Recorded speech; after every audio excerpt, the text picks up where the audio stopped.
When people like really sing my praises when I'm there in person, like that always kind of makes me feel uncomfortable.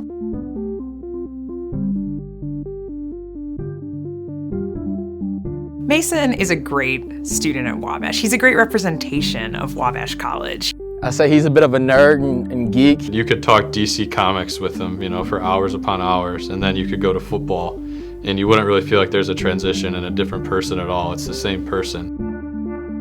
His jokes sometimes go over your head, but I say he's somewhat funny and comical. I mean, you can't take yourself too seriously. I mean, you gotta have fun in life. He makes you appreciate your qualities and figure out how to make that work. He's very humble. Outside of football, he doesn't like to boast on himself. Talks about the O-line all the time, mentions me a couple times. He's very well-minded, well-rounded, and kind of knows just a lot about everything, essentially, and that's kind of what makes him different. I don't think Mason has ever come to class without a good attitude. And I really mean that. As I'm sitting here, I can't think of a day where he came to class without just sort of a positive attitude.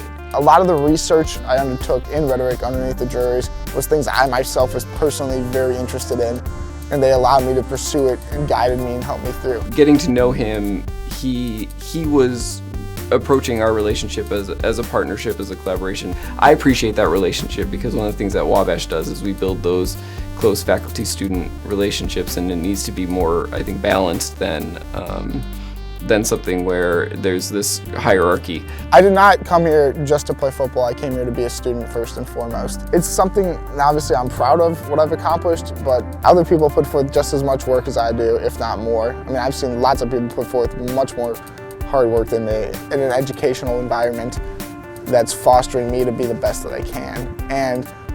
But also I think Wabash kind of inspires that in everyone though, not just me. I think that Mason is an excellent example, but he's not the only sort of a student on our football team who has a passion for athletics, but also is tremendously committed to his academic pursuits.